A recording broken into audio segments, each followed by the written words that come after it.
এখানে জামিয়া সালাফিয়ার যে কর্ণধার রাজ্জাক সাহেব, তার সঙ্গে কথা হচ্ছিল অল্প কিছুক্ষণের মধ্যেই।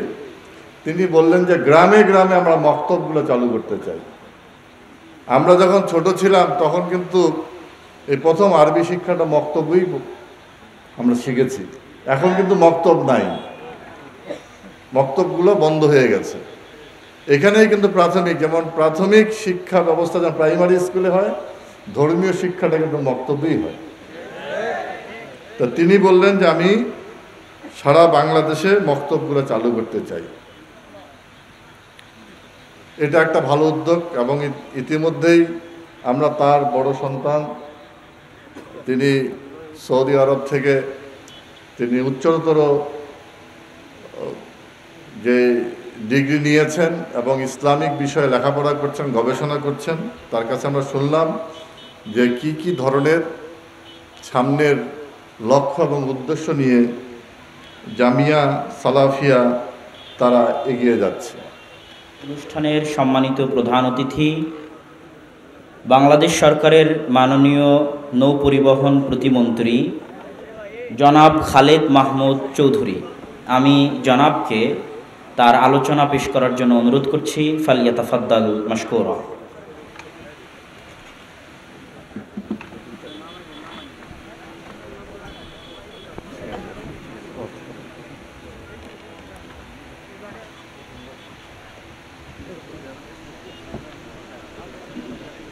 বিসমিল্লাহির রহমানির রহিম। আসসালামু আলাইকুম।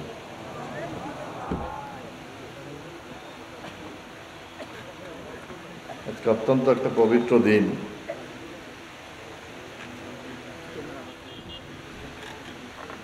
এই একটা পবিত্র দিনে আমরা একটি মহান একটা কাজে অংশগ্রহণ করতে পেরেছি বা অংশগ্রহণ করতে পারলাম। মহান রব্বুল আলামিন যেন আমাদের এই কাজটাকে কবুল করে নেন। এই টেগেরা গ্রাম অত্যন্ত পবিত্র একটা গ্রাম। এই টেগেরা মানুষের ঈমান খুব শক্ত। এটা আমার এই 13 বছরের পথযাত্রা, এটা আমার উপলব্ধি। ভুল হইতে পারে, কিন্তু এটা আমার উপলব্ধি। এবং পবিত্র যে সেটা মহান রব্বুল আলামিন তো সবার দিকে সমভাবেই তাকায়, কিন্তু যেখানে ঈমান বেশি, যেখানে পবিত্রতা বেশি, সেখানে একটু বেশি তাকায়। এই বিরল এত বড় একটা উপজেলা, এতগুলো গ্রাম, এখানে কোনো গ্রামে কিন্তু সরকার প্রধান আসে নাই, রাষ্ট্রপ্রধান আসে নাই। এই টেগেরার পবিত্র মাটিতে কিন্তু বাংলাদেশের প্রধানমন্ত্রী এসেছিলেন। এই অনুষ্ঠানটা অন্য জায়গাও হইতে পারত, কিন্তু টেগেরাই হয়েছে। একটা সরকার প্রধান, রাষ্ট্রপ্রধান একটা মাটিতে পা যখন দেয়, প্রবেশ করে, এটা বিরাট সৌভাগ্যের বিষয়। সেই সৌভাগ্য টেগেরার মানুষের হয়েছে। তো আমি খুব এই মহান উদ্যোগের, আমি যখনই শুনেছি আমার কাছে এই উদ্যোগটি খুবই ভালো লেগেছে। আমরা 90% মানুষ মুসলমান,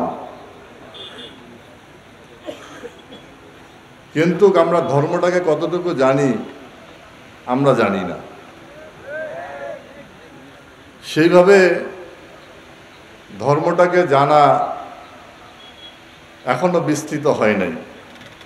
এখানে জামিয়া সালাফিয়ার যে কর্ণধার রাজ্জাক সাহেব, তার সঙ্গে কথা হচ্ছিল অল্প কিছুক্ষণের মধ্যেই। তিনি বললেন যে গ্রামে গ্রামে আমরা মক্তবগুলো চালু করতে চাই। আমরা যখন ছোট ছিলাম তখন কিন্তু এই প্রথম আরবি শিক্ষাটা মক্তবই আমরা শিখেছি। এখন কিন্তু মক্তব নাই, মক্তবগুলো বন্ধ হয়ে গেছে। এখানেই কিন্তু প্রাথমিক, যেমন প্রাথমিক শিক্ষা ব্যবস্থা যেমন প্রাইমারি স্কুলে হয়, ধর্মীয় শিক্ষাটা কিন্তু মক্তবেই হয়। তা তিনি বললেন যে আমি সারা বাংলাদেশে মক্তবগুলো চালু করতে চাই। এটা একটা ভালো উদ্যোগ এবং ইতিমধ্যেই আমরা তার বড় সন্তান, তিনি সৌদি আরব থেকে তিনি উচ্চতর যে ডিগ্রি নিয়েছেন এবং ইসলামিক বিষয়ে লেখাপড়া করছেন, গবেষণা করছেন, তার কাছে আমরা শুনলাম যে কি কি ধরনের সামনের লক্ষ্য এবং উদ্দেশ্য নিয়ে জামিয়া সালাফিয়া তারা এগিয়ে যাচ্ছে। আমি যে কথাটি বলছিলাম যে 90% মানুষ আমরা মুসলমান। আমাদের দেশের যে জন্ম, এই জন্মের সঙ্গে তো একটা ঈমান জড়িত আছে, এই জন্মের সঙ্গে ঈমান জড়িত আছে। আমাদের মহান নেতা জাতির পিতা বঙ্গবন্ধু শেখ মুজিবুর রহমান যখন বাংলার 7.5 কোটি মানুষকে একত্রিত করে তাদের ম্যান্ডেট নিয়ে যখন একক নেতায় পরিণত হয়েছিলেন, তখন তিনি কি কয়েকটি কথা বলেছিলেন, গুরুত্বপূর্ণ কথা। তার মধ্যে একটি কথা শুধু আমি এখানে আজকে বলি। পবিত্র মাস আমাদের জন্য অত্যন্ত তাৎপর্যপূর্ণ মাস, এই মার্চ মাস। এই মার্চ মাসে আমাদের স্বাধীনতা ঘোষণা হয়েছে।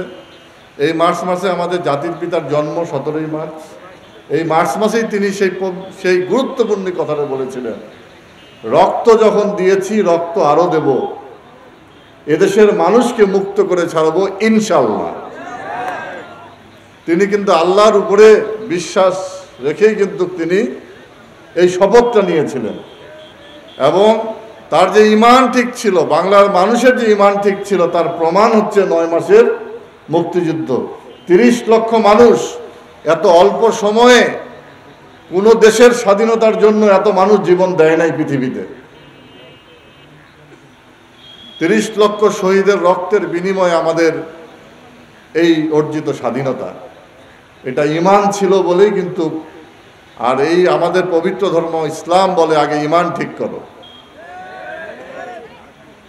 এবং এই যে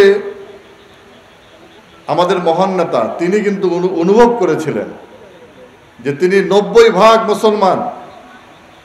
আমাদের মহান রব্বুল আলামিন তিনি বলেছেন যে অন্যদের প্রতি সদয় হও। তার 90% মুসলমানের দায়িত্ব কি? 90% মুসলমানের দায়িত্ব হচ্ছে 10% মানুষকে নিরাপত্তা দেওয়া। নাকি ভুল বললাম আমি কি ঠিক বলছি? নিরাপত্তা দেওয়া। এখন আমরা এই 90% মানুষকে পবিত্র এই ইসলাম ধর্মটা শিক্ষা গ্রহণ করতে হবে। তিনি ইসলামিক ফাউন্ডেশন গঠন করলেন, বাইতুল মোকাররমকে জাতীয় মসজিদ ঘোষণা করলেন, মাদ্রাসা শিক্ষা ব্যবস্থার কোনো স্বীকৃতি ছিল না, তিনি মাদ্রাসা বোর্ড গঠন করলেন। তিনি কিন্তু করেছিলেন, তিনি মনে করেছিলেন এবং তিনি একজন সাচ্চা ইমানদার মুসলমান ছিলেন। তিনি বলেছিলেন মুসলমান একবারই মরে, আমাকে মেরে ফেললে আমার মৃতদেহটা আমার পবিত্র স্বাধীন বাংলাদেশে পৌঁছে দিও। এই যে 7.5 কোটি মানুষের উপরে তিনি বিশ্বাস রেখেছিলেন যে এই বাঙালি ইমানদার বাঙালিরা বাংলাদেশ স্বাধীন করবে, তিনি বলেছিলেন যে আমার মৃতদেহ স্বাধীন বাংলাদেশে দিয়ে এসো। আমি সেই বাংলাদেশের 90% মুসলমান, আমাদের বিরাট দায়িত্ব আছে। বঙ্গবন্ধু শেখ মুজিবুর রহমান ধর্মকে নিয়ে কখনো রাজনীতি করেন নাই। আজকে যেই কথাটি উনি বলেছেন যে আমরা সহায়তা করব সরকারকে, সরকার যদি সঠিক কাজ না করে অবশ্যই সরকারের বিরুদ্ধে কথা বলার অধিকার আমার আছে। সরকার যদি সঠিক কাজ না করে অবশ্যই সরকারের বিরুদ্ধে আমার অবস্থান নেওয়ার অধিকার আছে। কিন্তু সরকার যদি সঠিক কাজ করে তাহলে সরকারকে সমর্থন দেওয়া আমার দায়িত্ব। আজকে মাননীয় প্রধানমন্ত্রী তিনি দায়িত্ব গ্রহণ করেছেন। এই যে জামিয়া সালাফিয়া 2016 সালে নিবন্ধন পেয়েছেন, এই নিবন্ধন তো থামিয়ে দেওয়া যেত, নিবন্ধন তো আটকায় দেওয়া যেত, নিবন্ধন দিব না, কিন্তু নিবন্ধন পেয়েছেন এই সরকারের আমলে। কারণ এই সরকার মনে করে যে সঠিক শিক্ষাটা গ্রহণ করুক। আমরা সঠিক শিক্ষা জানি না বলেই তো আমি বিভ্রান্ত হচ্ছি। আমি যখন জানবো না, আমি যদি না জানি দিনাজপুরের স্টেশনে কোন রাস্তা দিয়ে যাইতে হয়, আমি যদি না জানি তাহলে আমি সুইহারি চলে যাব। আমি যদি জানি যে এই রাস্তা দিয়ে স্টেশনে যাইতে হয় তাহলেই আমি সঠিকভাবে যাব।